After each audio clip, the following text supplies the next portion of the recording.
Les prophéties ont menti, l'empereur n'est plus qu'un cadavre anonyme sous les gravats, et sous les voûtes de la basilique millénaire, résonnent désormais des cantiques dans une langue inconnue.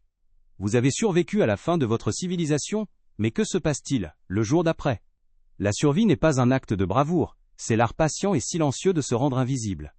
C'est redécouvrir la valeur d'un quignon de pain chapardé, la bonne façon de courber aile, échine devant vos nouveaux maîtres, et l'oubli méthodique de son propre nom. Ce soir, nous évoquerons pas la grande bataille. Nous arpenterons ensemble les rues conquises pour découvrir l'histoire bien plus étrange, et bien plus intime, de ce qui vient après la fin du monde. Fermez les yeux, si vous le souhaitez. L'histoire commence maintenant, dans le silence froid qui précède l'aube. Le matin se lève sur la ville comme une ecchymose. Une lueur pâle et maladive filtre à travers les planches disjointes de votre refuge, qui n'est autre qu'une cave à vin éventrée. L'air est glacial, lourd d'une humidité qui s'accroche à vos vêtements rêches, et semble vouloir vous geler les os de l'intérieur. Vous pouvez sentir l'odeur de la terre mouillée, du plâtre effrité, et une note plus aigre, celle de la peur et de la misère accumulée. Dehors, les premiers bruits de la journée commencent. Ce ne sont plus les cloches de la basilique, ni le brouhaha familier des marchands. C'est le son métallique et régulier des bottes des patrouilles, le claquement d'un ordre aboyé dans cette langue gutturale que vous commencez à peine à comprendre. Vous restez immobile, retenant votre souffle, chaque muscle tendu, transformé en une simple oreille qui guette le danger. La faim est une créature vivante, qui vous ronge les entrailles. C'est elle qui vous force à quitter la sécurité toute relative de votre trou. Vous vous glissez à l'extérieur, longeant les murs comme une ombre. Le ciel est d'un gris uniforme, bas et oppressant. Les rues, autrefois si vivantes, sont un labyrinthe de décombres et de silence. Vous croisez d'autres silhouettes furtives, vos anciens voisins, dont les visages sont devenus des masques de méfiance. Personne ne se salue. Un regard échangé est un risque, un mot est une trahison potentielle. Vous apprenez la nouvelle chorégraphie de la soumission. Baissez les yeux, serrez les murs, et s'effacer complètement lorsqu'une patrouille approche. Leur armure brille d'un éclat arrogant même sous ce ciel sans soleil, et l'odeur de cuir graissé et de métal froid qui les accompagne, vous donne la nausée. Vous atteignez la place du marché, ou ce qu'il en reste. C'est un théâtre grotesque de la survie.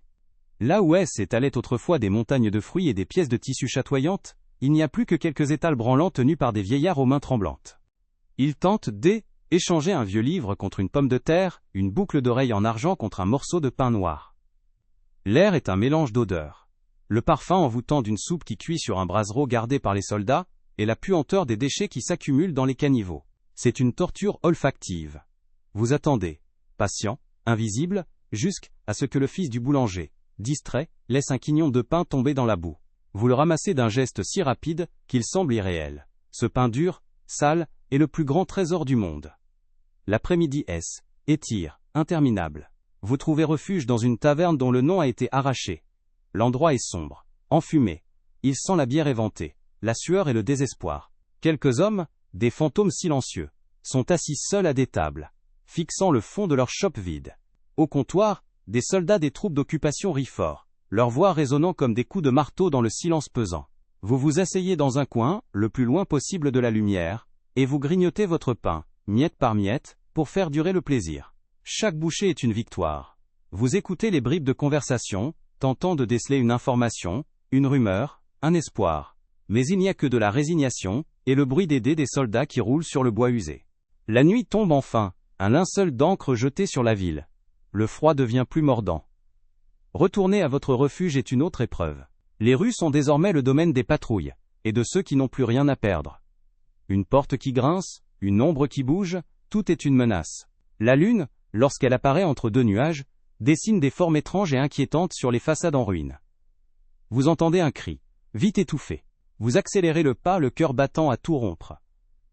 Le silence qui suit est pire encore. Vous vous glissez dans votre cave, le corps endolori, l'esprit épuisé. Vous vous enroulez dans votre couverture humide, mais le sommeil ne vient pas tout de suite. Le froid qui remonte du sol est implacable. Dans le noir complet, les pensées tournent en boucle, vous vous forcez à oublier votre ancien nom, votre ancienne vie. C'est un exercice mental, une discipline douloureuse. Se souvenir, c'est souffrir. Se souvenir, c'est dangereux. Votre nouvelle identité est simple. Personne. Un survivant anonyme. Vous vous concentrez sur les sons de la nuit. Le vent qui siffle dans les ruines. Le grattement d'un rat quelque part dans le noir. Le lointain écho d'une chanson triste chantée par un soldat ivre. Ces sons sont votre nouvelle berceuse. Ils vous ancrent dans le présent, dans cette réalité brutale et sans phare. Si cette lente dérive dans les décombres d'un monde fini vous plaît vraiment, Un simple pouce levé suffira à nous le faire savoir. Ne vous forcez surtout pas. Le sommeil finit par venir, non comme un réconfort, mais comme un abandon. Il vous prend par surprise, alors que vous recomptez pour la millième fois les fissures dans le plafond invisible au-dessus de vous. Peut-être que vous vous endormirez maintenant, en écoutant le son de ma voix. Peut-être que votre esprit dérivera avant même que la prochaine patrouille ne passe sous vos fenêtres imaginaires. Si c'est le cas, laissez donc un commentaire pour nous dire à quelle heure votre garde s'est terminée. Demain, le jour se lèvera à nouveau, identique, et le cycle recommencera. La faim, la peur et l'art patient de survivre. Une journée de plus. Encore et encore. Le sommeil est un luxe que vous ne vous offrez plus. C'est une reddition. Un moment de faiblesse. Votre repos est une veille. Un état de conscience flottant entre l'épuisement et l'alerte. Mais ce soir, laissez-vous sombrer. Laissez la fatigue gagner. Car le travail, lui, ne dort jamais. Il vous attend fidèle et impitoyable, dès que la première lueur blafarde touchera les décombres. Le travail est la nouvelle prière, la seule certitude dans ce monde brisé. Chaque métier est un couplet dans la longue complainte de la ville conquise, une mélodie de gestes répétés jusqu'à l'absurdité, jusqu'à l'oubli de soi. Écoutez, écoutez le chant morne du labeur qui commence bien avant le jour. C'est la seule musique qu'il vous reste. Vous êtes mineur. Votre journée commence alors que la nuit est encore totale. Une obscurité si profonde qu'elle semble solide. Le froid vous saisit lorsque vous quittez votre abri. Un froid humide qui pénètre vos vêtements et s'installe dans vos articulations. Vous marchez en silence avec d'autres ombres vers la bouche béante de la mine, une cicatrice noire dans le flanc de la colline. L'odeur de la terre mouillée, de la roche froide, et d'une pointe métallique de charbon vous enveloppe. C'est le parfum de votre tombeau quotidien. La descente dans le puits est une lente glissade vers les entrailles du monde, le grincement de la cage de fer se mêlant au battement sourd de votre propre cœur. En bas il n'y a plus de jour, plus de nuit, il n'y a que la pénombre et le travail. Votre seul compagnon est le poids de la pioche dans vos mains. Le bois est usé, poli par des années de sueur et de résignation. Vos paumes sont un paysage de callosité et de cicatrices. Le geste est toujours le même. Levez. La pioche monte dans l'air stagnant, vos muscles dorsaux crient en silence. Frappez. Le métal rencontre la veine de charbon dans un claquement sec. Un son mat qui est aussitôt absorbé par l'obscurité. Une pluie de poussière noire et coupante vous fouette le visage. Levez. Frappez. Le rythme s'installe, mécanique, hypnotique. C'est une danse macabre exécutée pour des maîtres que vous ne verrez jamais. Pour alimenter des forges qui fabriqueront peut-être les chaînes de demain. Autour de vous, d'autres silhouettes s'acharnent dans la même chorégraphie désespérée. Leurs lampes à huile projettent des ombres dansantes et monstrueuses sur les parois scintillantes. Vous entendez le souffle rauque du vieil Elara, dont la toux sonne comme si des pierres s'entrechoquaient dans sa poitrine. Il est là depuis si longtemps qu'on dit que ses poumons sont devenus 2 blocs de charbon. Parfois il s'arrête, le regard perdu dans le vague, essayant peut-être de se souvenir de la couleur du ciel. Mais le souvenir est un poison. Alors il lève sa pioche à nouveau, et le son de l'impact le ramène à la seule réalité qui compte, le roc, le métal, et le prochain coup à donner. La pause est un simulacre de repos. Vous vous asseyez à même le sol froid et humide, le dos contre la paroi rugueuse. Vous sortez de votre besace un morceau de pain noir, si dur qu'il pourrait servir de pierre. Vous le mâchez lentement, chaque bouchée mêlée au goût de la poussière de charbon qui couvre votre langue. L'eau de votre gourde a un goût de fer et de terre. Il n'y a pas de conversation. Juste le bruit des mastications et des respirations difficiles. Le silence de la mine est une chose vivante, une pression sur les tympans, seulement brisée par le lointain goutte à goutte de l'eau s'infiltrant à travers les failles, comme le monde qui pleure sur votre sort. Le travail reprend. Levez. Frappez.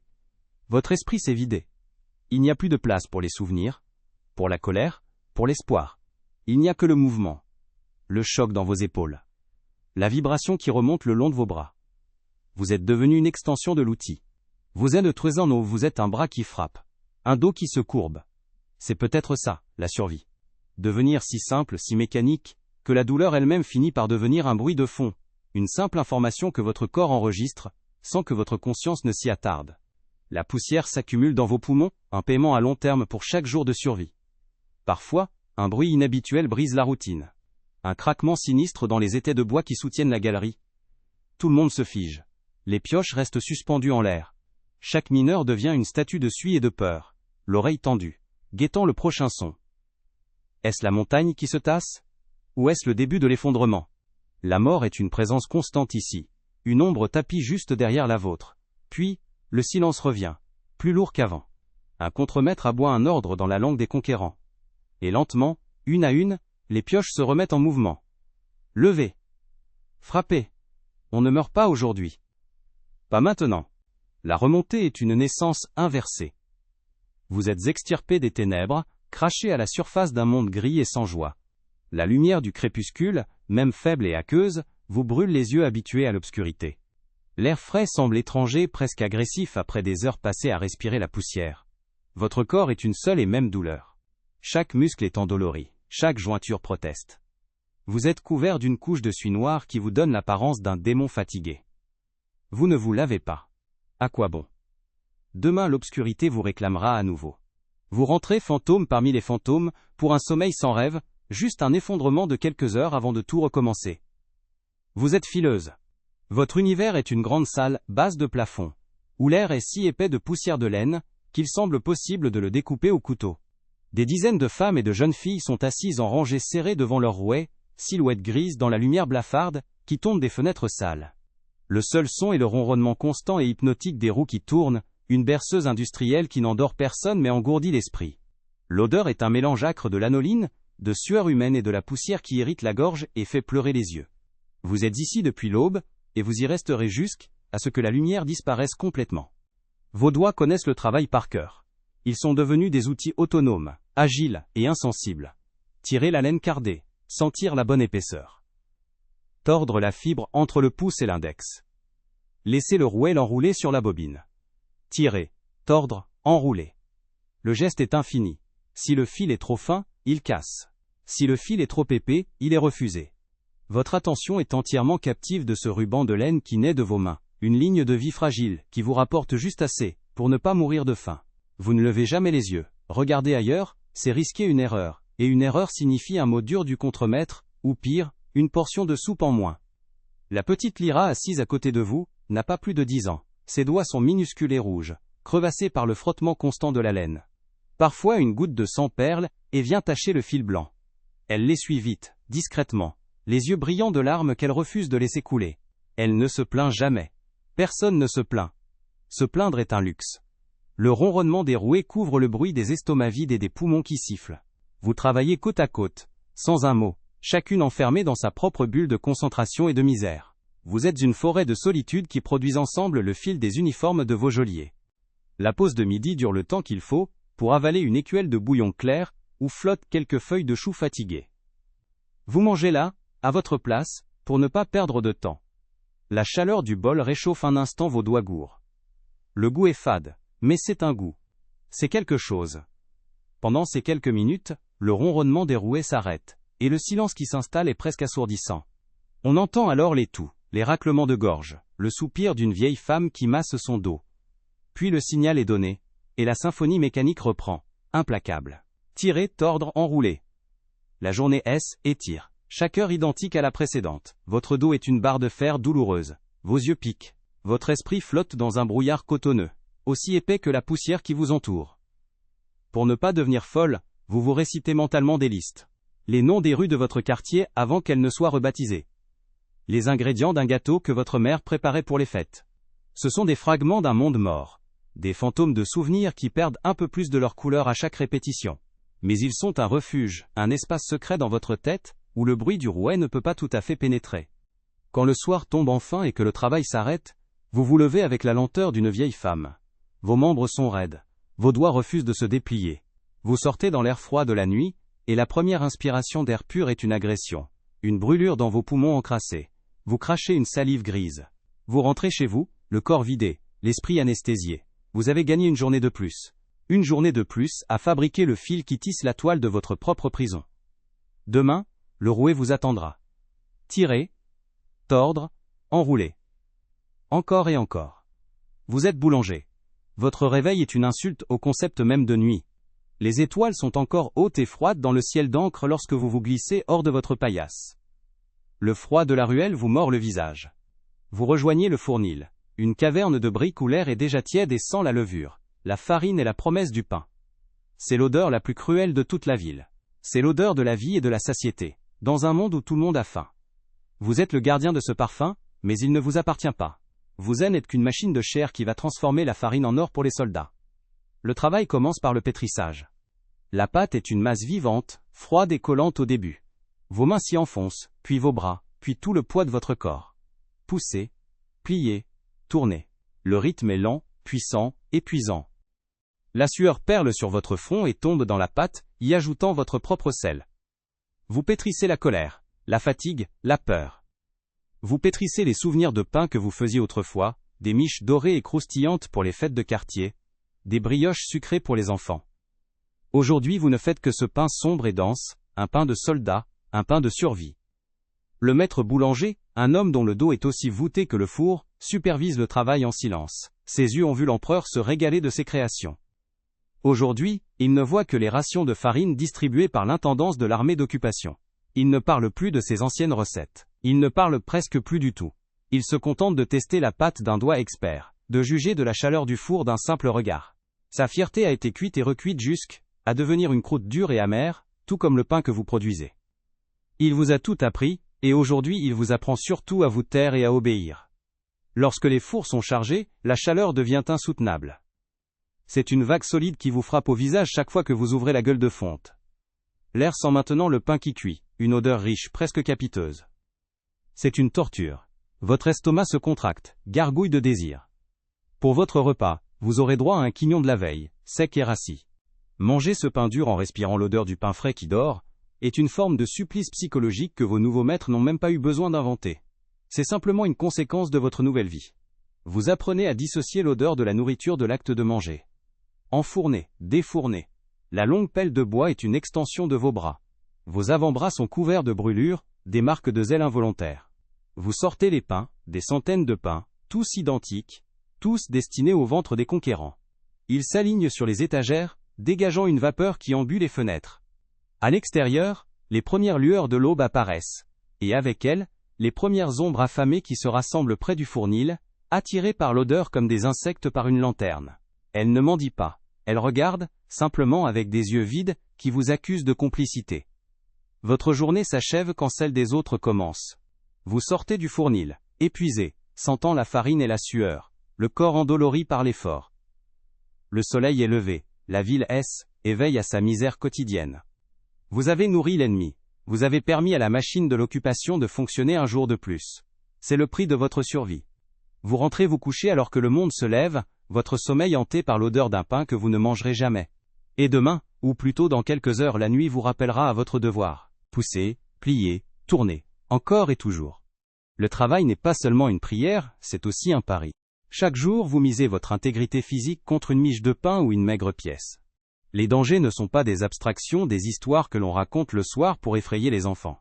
Ils sont tissés dans la trame même de votre journée, aussi présents que l'air que vous respirez. Ils ont des noms, des sons, des odeurs. C'est le gémissement du bois dans la mine juste avant qu'il ne cède, le sifflement de la vapeur échappant d'une cuve mal scellée, le claquement sec d'un os qui se brise. Vous apprenez à vivre avec ces bruits, à les ignorer juste assez pour ne pas devenir fou, mais à les écouter suffisamment pour, peut-être, gagner une seconde d'avance sur la mort. C'est une danse épuisante sur le fil du rasoir, et la musique est jouée par des instruments de torture déguisés en outils de travail. Dans la mine, la mort a 1000 visages. Le plus commun est le grisou, ce gaz fantôme, inodore, invisible, qui s'accumule dans les galeries mal ventilées. Il attend juste une étincelle, la flamme nue de votre lampe, un clou de chaussure qui racle la mauvaise pierre. Alors c'est une déflagration, un souffle de l'enfer qui parcourt les boyaux de la terre, brûlant l'air de vos poumons, et transformant les galeries en fournaises. Ceux qui ne sont pas brûlés vifs meurent étouffés, ou écrasés par l'effondrement qui suit inévitablement.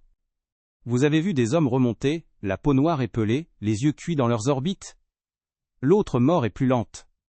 C'est la silicose, la maladie des poumons de pierre, qui vous fait cracher votre vie petit à petit, dans des quintes de toux qui vous laissent plier en deux, incapable de reprendre votre souffle. C'est le prix du charbon.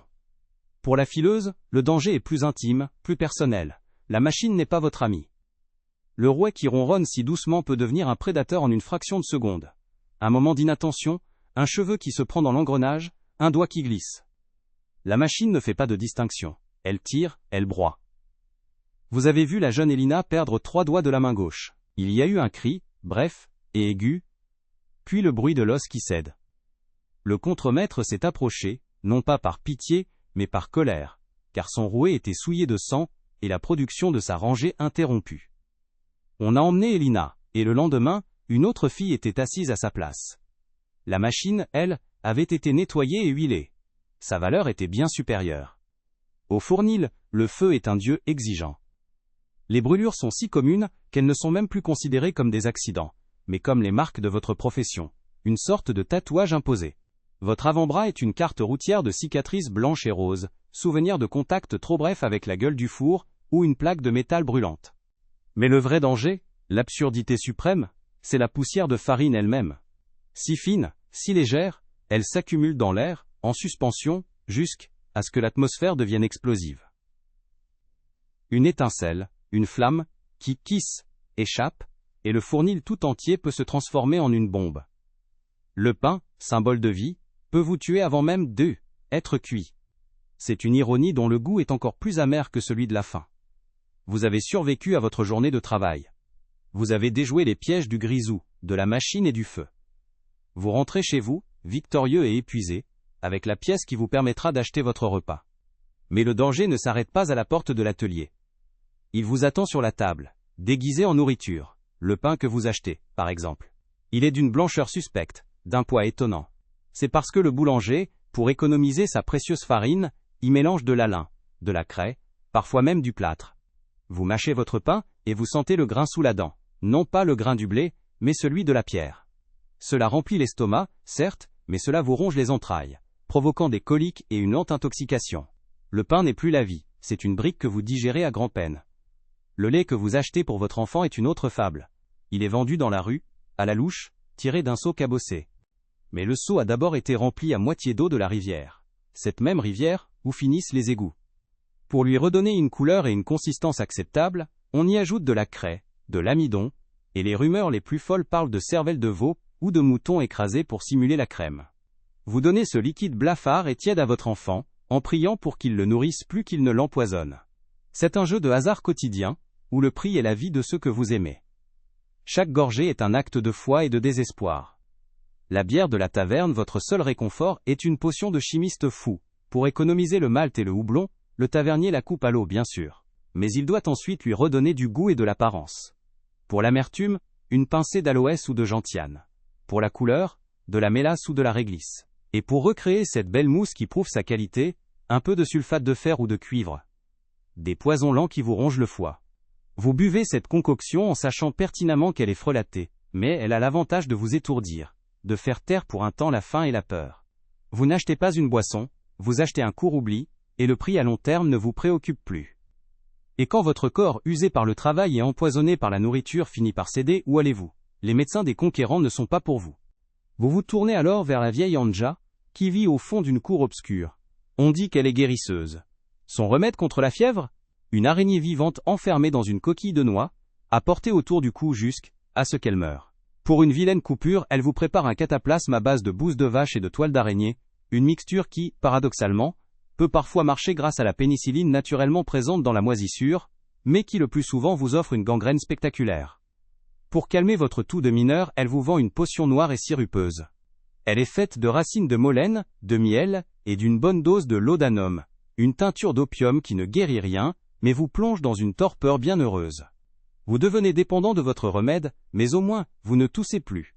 Vous n'êtes plus capable de grand-chose d'autre non plus, mais ce n'est qu'un détail. Contre le mal de dents, elle vous conseille de frotter votre gencive avec le doigt d'un pendu, une denrée heureusement assez facile à trouver ces derniers temps. La superstition est la seule médecine des pauvres, et sa pharmacopée est aussi vaste que le désespoir humain. Ainsi se boucle le cycle absurde de votre existence. Vous risquez votre vie dans un travail dangereux pour gagner de quoi acheter de la nourriture empoisonnée. Cette nourriture vous rend malade, et vous dépensez vos dernières économies pour des remèdes qui sont au mieux inefficaces, au pire mortels. Chaque étape du processus est une arnaque, une illusion, un piège. C'est une machine parfaitement huilée, conçue non pas pour vous tuer d'un coup, mais pour extraire de vous chaque parcelle de force, d'espoir et de dignité, jusqu'à ce qu'il ne reste plus rien. Le système n'est pas cassé, il fonctionne exactement comme prévu. Le corps est une forteresse assiégée. Le travail l'a affaibli, la nourriture frelatée a empoisonné ses puits, et la peur a sapé le moral de la garnison. Il suffit alors d'un rien pour que les portes cèdent. Cela commence souvent par une toux, pas la toux rauque et grasse du mineur qui crache la poussière de charbon, non. Une petite toux sèche, presque timide, polie, qui vous prend au milieu de la nuit. Vous vous dites que c'est le froid. l'humidité de votre cave. Mais la toux s'installe, devient votre compagne. Puis viennent les sueurs nocturnes.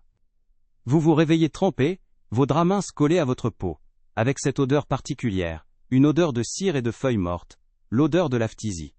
Votre souffle se fait court, monter une volée de marche devient une épopée. Et un jour, après une quinte de toux plus violente, vous regardez le mouchoir que vous avez porté à votre bouche. Dessus, une fleur rouge, brillante, presque trop belle. C'est le premier drapeau planté par l'ennemi dans les murs de votre citadelle. Le typhus, lui, n'a pas cette patience poétique. Il ne s'annonce pas, il défonce la porte. Un matin, vous vous levez avec un mal de tête si violent, que vous avez l'impression qu'un clou est planté entre vos deux yeux. Puis la fièvre monte. Une fournaise qui consume toute pensée rationnelle. Le monde se déforme, les murs de votre chambre se mettent à onduler, les ombres dansent et murmurent des secrets terrifiants. Votre peau se couvre de petites taches rouges, des fleurs de pourpre, disent les poètes, des hémorragies sous-cutanées, disent les médecins. Vous ne savez plus qui vous êtes, ni où. Votre corps est secoué de tremblements incontrôlables. La maladie est portée par les poux, ces compagnons infatigables de la misère. Un empire minuscule qui prospère dans les coutures de vos vêtements et qui, en se nourrissant de votre sang, vous livre en retour le poison qui dévore votre esprit. Et puis il y a la petite Vérole, une artiste sadique qui choisit votre visage pour toile. Tout commence classiquement, par de la fièvre et des douleurs. Mais ensuite, les boutons apparaissent. D'abord de petites taches rouges, puis des cloques, qui se remplissent d'un liquide clair, puis purulent. Votre visage devient une carte boursouflée d'un pays inconnu. Chaque pustule une montagne de douleurs et de démangeaisons. L'odeur qui se dégage de vous est douceâtre et écœurante, celle du pus et de la chair corrompue. Il est interdit de se gratter, mais la torture est telle que vous le faites dans votre sommeil. Et lorsque vous vous réveillez, vos doigts sont collés à votre visage par du sang et du pus séché. Si vous survivez, et c'est un grand si, vous porterez à jamais le masque que la maladie vous a sculpté, un visage grêlé, criblé de cicatrices, le rappel permanent que vous êtes revenu de l'enfer, mais que l'enfer a laissé sa signature sur vous. Quand la fièvre devient trop forte ou que la douleur est insupportable, il reste une dernière option, une destination que l'on redoute plus encore que la mort elle-même, l'hôpital. L'Hôtel-Dieu, comme on l'appelle, avec une ironie qui a dû sembler drôle à un lointain fondateur. Ce n'est pas un refuge, c'est une antichambre de la fosse commune, un endroit où l'on va pour mourir en public. La décision de s'y rendre est un acte de capitulation totale. C'est admettre que votre corps ne vous appartient plus, que vous le remettez aux mains d'une administration impersonnelle, et de la volonté d'un Dieu dont vous avez depuis longtemps oublié le visage. Vous y allez à pied si vous le pouvez, ou porté sur une civière par deux voisins qui espèrent récupérer votre paillasse une fois que vous serez parti. Dès que vous franchissez le porche, l'odeur vous saisit à la gorge et refuse de vous lâcher. C'est une vague épaisse, un mélange complexe de bouillon de légumes rances, de linge souillé, de désinfectants bon marché à base de phénol, et cette note de fond, sucrée et métallique, de la mort qui travaille. Le son qui l'accompagne est une symphonie de la souffrance, une litanie ininterrompue de tout, de gémissements, de prières marmonnées, et de cris brefs, lorsque la douleur devient trop vive. Une religieuse au visage fermé, une sœur de la charité dont la charité semble être épuisée il y a des décennies, vous conduit à votre place sans un mot, comme si vous étiez déjà un colis à enregistrer. Vous découvrez la grande salle commune. C'est un océan de corps fiévreux. Des dizaines de lits en fer sont alignés en rangées si serrées qu'on pourrait passer de l'un à l'autre, sans toucher le sol. Il n'y a aucune intimité. Votre douleur n'est pas la vôtre, elle est collective. On vous attribue un lit, ou plus souvent, une place dans un lit que vous partagez avec un autre malade. Votre nouveau voisin est peut-être un vieil homme qui râle ses dernières heures, ou un jeune homme délirant, secoué de spasmes. Vous vous allongez sur la paillasse rêche, qui sent la sueur de tous ceux qui vous ont précédé, et vous regardez le plafond voûté, si haut qu'il semble indifférent à la misère qu'il abrite. Le matin commence par une cloche. Les sœurs, efficaces et silencieuses, parcourent les allées. Leur première tâche est de faire le compte des morts de la nuit. Elles tirent un drap sur un visage cireux ici, font un signe de croix sur un corps déjà froid là-bas. Les infirmiers, souvent des prisonniers ou des miséreux qui travaillent pour leur pitance, viennent ensuite enlever les cadavres sans ménagement, les emportant vers la salle des morts. Puis vient le petit déjeuner. Une écuelle en fer blanc, contenant un bouillon clair, où flottent quelques vermicelles. Il a la couleur de l'eau de vaisselle et le goût du désespoir, mais il est chaud, et c'est tout ce qui compte. Plus tard dans la matinée, c'est la visite du médecin. Il arrive, suivi d'une cohorte d'étudiants en médecine qui prennent des notes avec un air grave. Le médecin ne vous regarde pas, vous. Il regarde la maladie qui vous habite. Vous, n'êtes pas un patient, Vous êtes une illustration pour son cours, un cas clinique intéressant. Il parle de vous à la troisième personne, décrivant vos symptômes avec un détachement clinique. Observez la pétéchie sur le torse, typique du typhus exanthématique. Il vous palpe, vous ausculte, puis prescrit le remède universel, la saignée. Un aide pose des sangsues sur votre torse, des créatures froides et gluantes qui se gorgent de votre sang déjà affaibli, vous laissant plus pâle et plus faible qu'auparavant.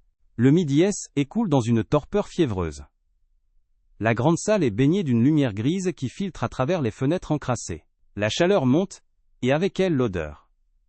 Les mouches, grosses et noires, sont les seules créatures vraiment heureuses ici. Elles bourdonnent paresseusement d'un lit à l'autre, se posant sur les plaies, les lèvres entr'ouvertes des mourants, transportant les germes avec une impartialité démocratique.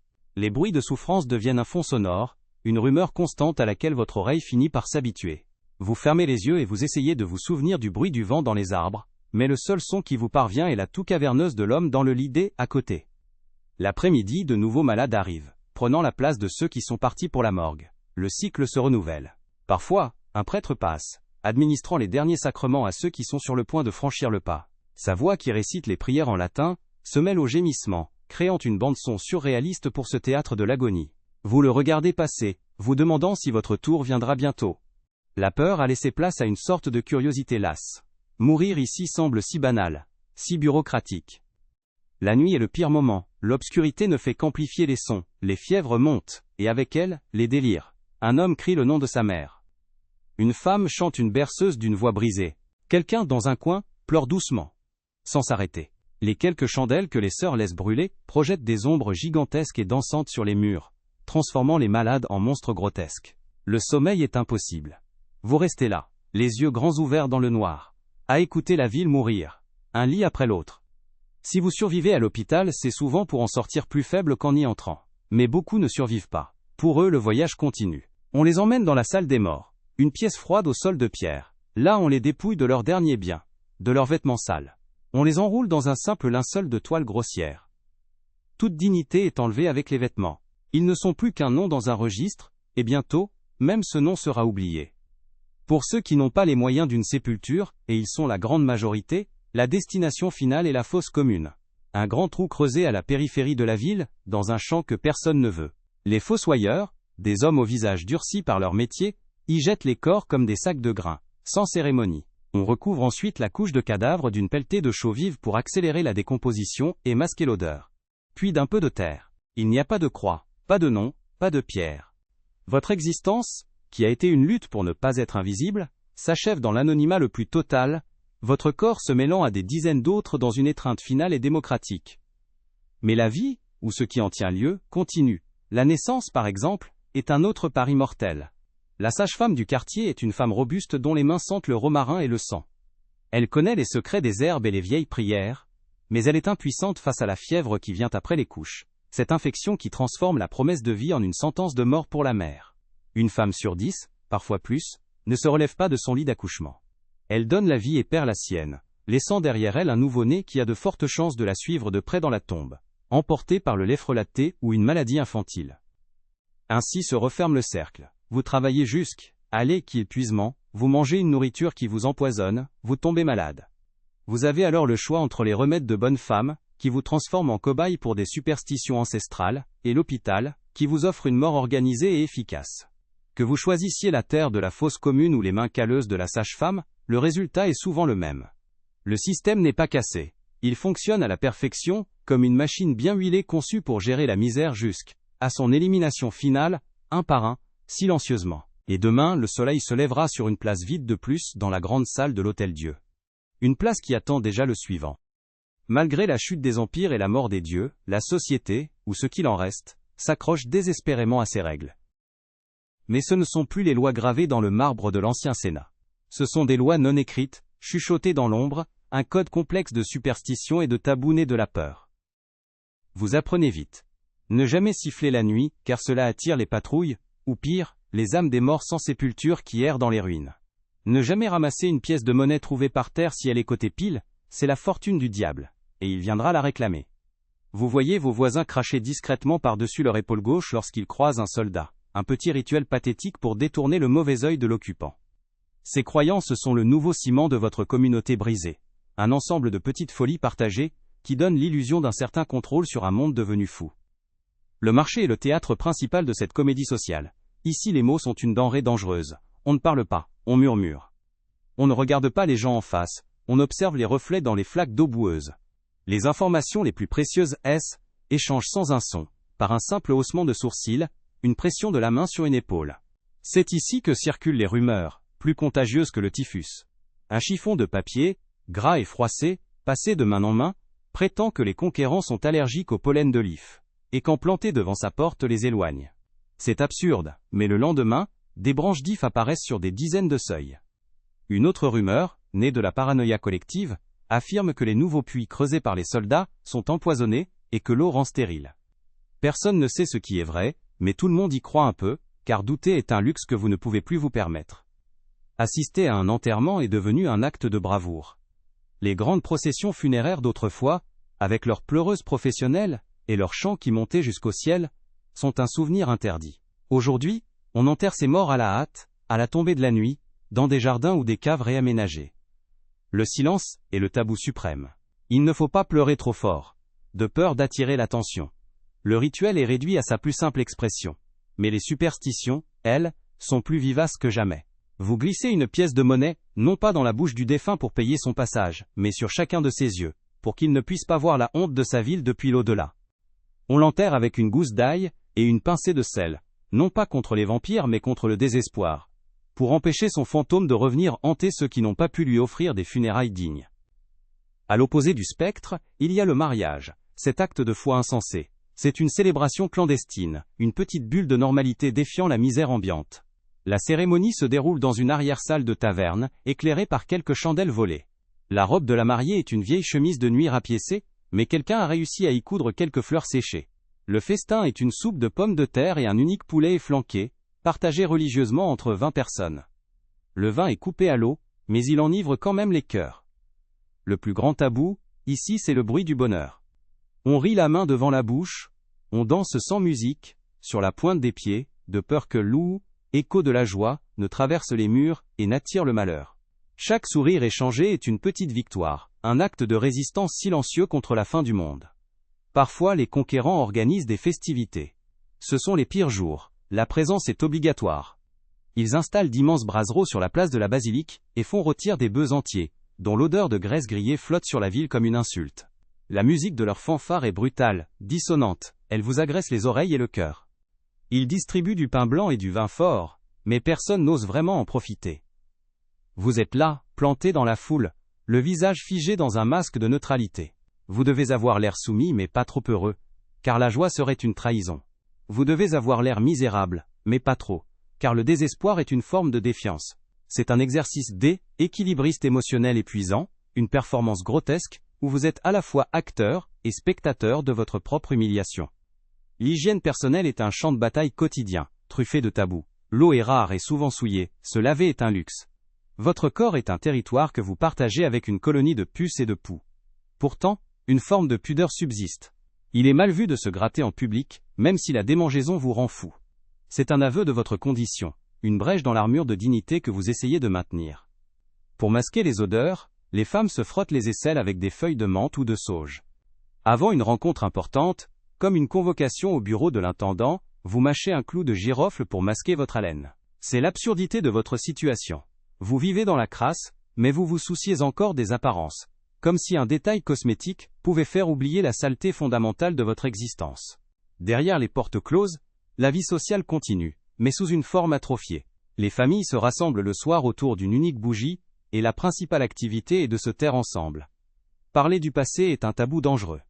Évoquer le nom de l'empereur, raconter une anecdote du temps d'avant, c'est ouvrir une porte à la douleur et à la nostalgie, des sentiments qui vous affaiblissent. Le plus grand danger vient des enfants. Vous leur apprenez en secret les anciennes chansons, les noms des héros déchus, mais vous le faites en chuchotant, avec la peur constante qu'un mot, une phrase, ne leur échappe dans la rue, devant la mauvaise personne. Vous devez leur enseigner l'histoire tout en leur apprenant l'art de l'amnésie publique. C'est une schizophrénie que vous leur léguez comme seul héritage. Les conquérants eux-mêmes sont devenus l'objet de nouvelles superstitions, presque d'un folklore macabre. On dit qu'ils ne dorment jamais, que leurs yeux brillent dans le noir comme ceux des chats. Une rumeur tenace prétend qu'ils n'ont pas de sang, mais une sorte de sève noire et huileuse, et que les blessés ne fait que les mettre en colère. On raconte dans les tavernes que leur force vient du fait qu'ils mangent le cœur de leurs ennemis, une fable terrifiante qui explique leur victoire et justifie votre défaite. Ces histoires, aussi folles soient-elles, sont un réconfort. Elles transforment vos maîtres en monstres, en créatures d'un autre monde. Il est plus facile de se soumettre à un démon qu'à un autre homme. Car la soumission à un homme est une honte, tandis que la soumission à une force surnaturelle est une simple fatalité. Vous naviguez donc dans cet océan de règles tacites et de peurs partagées. Vous êtes devenu un expert en sémiotique de la misère. Vous savez interpréter le silence d'une foule, la signification d'un regard qui dure une seconde de trop, le message caché dans une toux. Vous savez que, à la taverne, on ne trinque jamais avec les soldats, mais qu'on ne refuse jamais un verre qu'ils vous offrent. Vous savez qu'au marché, on ne demande jamais le prix d'un produit, on attend qu'il soit annoncé, car marchander est un signe de faiblesse. Cette vie sociale n'est plus un plaisir, c'est une compétence, une science de l'esquive et de l'effacement. Chaque journée passée sans commettre d'impair, sans briser un tabou, est une journée de gagner. Au fond, cet ensemble de rituels, de superstitions et de non-dits, est la seule chose qui vous reste. C'est la structure invisible qui empêche votre monde de s'effondrer complètement dans le chaos et la folie individuelle. C'est une cage, certes, mais les barreaux vous sont familiers, et ils vous protègent de la solitude absolue. Vous partagez avec vos voisins non plus une patrie ou une foi, mais une grammaire commune de la peur. Et dans ce silence peuplé de fantômes et de règles absurdes, vous trouvez une étrange, une terrible forme de communauté. Vous n'êtes pas seul dans votre chute. Vous tombez tous ensemble, en respectant scrupuleusement l'étiquette. Le temps, qui ronge la pierre et la mémoire, finit par user même la tyrannie, pas par bonté, non, mais par simple usure, par épuisante nécessité de maintenir un ordre. Une génération passe, puis une autre. Les conquérants d'hier sont les administrateurs d'aujourd'hui. Et un administrateur, contrairement à un soldat, aime les bilans, les chiffres, les rendements.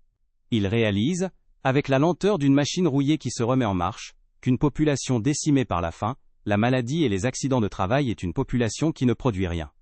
Ce n'est pas un sursaut de conscience, mais le calcul froid et pragmatique d'une administration qui comprend enfin qu'un travailleur mort est une ressource perdue, une colonne de chiffres qui bascule du mauvais côté du grand livre. Et c'est de ce cynisme pur, de cette logique comptable, que naît paradoxalement le premier germe du progrès. Alors vous assistez d'abord avec méfiance aux premières réformes. Un jour, un homme vêtu différemment, ni soldat ni miséreux, se présente au fournil. Il ne porte pas d'armes, mais une balance et un carnet. C'est un inspecteur. Il prélève un morceau de pain, le pèse, le renifle, le goûte. Il gratte la surface et observe la poudre qui en tombe. Le maître boulanger, qui a passé sa vie à mélanger la craie à la farine, devient blême. Pour la première fois, une loi, un édit venu d'en haut, stipule que le pain doit être du pain. Rien d'autre. Si aujourd'hui vous mordez dans une miche fraîche sans vous demander si vous allez vous casser une dent sur un caillou, ou vous empoisonner au plâtre, vous le devez à ce premier fonctionnaire anonyme, et à la peur qu'il a inspirée. Ce haine était pas pour votre santé, mais pour que les soldats et les travailleurs aient assez de force pour servir. Le résultat pourtant fut le même. La même logique s'infiltre lentement dans les mines et les ateliers. Des ingénieurs venus d'ailleurs descendent dans les galeries, le visage pincé par le dégoût. Ils parlent de circulation de l'air, de boisage renforcé. Bientôt, un ventilateur rudimentaire, une grande hélice actionnée par un cheval en surface, est installé au-dessus du puits principal. L'air dans les galeries devient un peu moins suffocant, le risque de coups de grisou diminue légèrement. Dans l'atelier des fileuses, on fixe de simples gardes en bois autour des engrenages les plus dangereux. Ce ne sont que des balbutiements des mesures qui nous sembleraient aujourd'hui dérisoires, mais pour vous c'est une révolution. C'est la reconnaissance tacite que votre vie a une valeur, même si ce n'est qu'une valeur marchande. Chaque panneau danger que vous croisez aujourd'hui est l'héritier lointain de cette première tôle rouillée clouée à l'entrée d'une mine. Puis vient la guerre contre l'invisible, contre la crasse qui tue plus sûrement que les épées. On pave les rues principales, on creuse des caniveaux plus profonds. L'odeur de la ville change, le miasme de boue et d'excréments recule, remplacé par l'odeur plus neutre de la pierre humide. On interdit de jeter les ordures par la fenêtre, une loi d'abord tournée en ridicule, puis appliquée à coups d'amende. Dans les hôpitaux, on commence à parler de choses étranges. Laver les draps entre chaque malade, aérer les salles, séparer les mourants des convalescents. C'est la naissance de l'hygiène publique, non pas par souci de votre bien-être, mais pour éviter que les épidémies ne se propagent au quartier des maîtres. Si vous pouvez boire l'eau du robinet sans craindre le typhus, c'est parce que vos ancêtres ont servi de terrain d'expérimentation pour ces premières politiques sanitaires. Peu à peu, les tabous et les superstitions qui régissaient votre vie sociale sont remplacés par des lois écrites, affichées sur les murs. C'est un changement fondamental. La rumeur, volatile et terrifiante, laisse place à la règle, impersonnelle mais stable. Le pouvoir n'est plus seulement le caprice d'une patrouille, il a désormais un code. Bien sûr, ce code est partial, il favorise les conquérants, mais il existe. Il offre un cadre, des limites. Vous savez ce qui est interdit, et par extension, ce qui ne l'est pas. C'est la fin de l'arbitraire total. C'est la reconstruction lente et douloureuse du contrat social. Un contrat signé avec le sang de la génération sacrifiée, la vôtre. Le simple fait de savoir que le vol est puni par la loi pour tous, et non plus seulement quand la victime est un puissant, est une conquête silencieuse. Et c'est peut-être là, le véritable héritage. Pas seulement dans le pain plus sain, les mines plus sûres ou les rues plus propres. Le legs de votre souffrance est inscrit dans l'ADN de la société qui a suivi. Il est dans chaque règlement sanitaire, dans chaque code du travail, dans chaque filet de sécurité sociale. Ces institutions, que nous tenons pour acquises, sont des monuments immatériels élevés sur les fosses communes de votre époque. Elles sont la réponse tardive aux prières silencieuses des fileuses aux doigts brisés, et des mineurs aux poumons de pierre. La peur de retomber dans ce chaos originel est devenue le moteur invisible de notre civilisation, la justification ultime de l'aile, État-providence. Votre cauchemar est devenu notre garde-fou. Songez-y, ce soir, alors que vous vous préparez à dormir, le silence qui vous entoure n'est pas un vide. Il est peuplé par les échos de leur vie. Le confort de votre lit est une réponse à la dureté de leur paillasse. La lumière douce de votre lampe est une victoire sur leur obscurité perpétuelle. Vous êtes l'héritier involontaire de leur endurance. Ils n'ont pas survécu pour la gloire, ni pour un avenir radieux qu'ils ne pouvaient même pas imaginer. Ils ont survécu, c'est tout. Et dans cet acte simple, obstiné, dénué de panache, ils ont posé, sans le savoir, la première pierre du monde dans lequel vous vous sentez en sécurité. Alors maintenant, vous pouvez fermer les yeux. Laissez le sommeil venir. Le silence qui vous berce est le plus beau des monuments. C'est le silence qu'ils n'ont jamais connu. Et il est, enfin, à vous.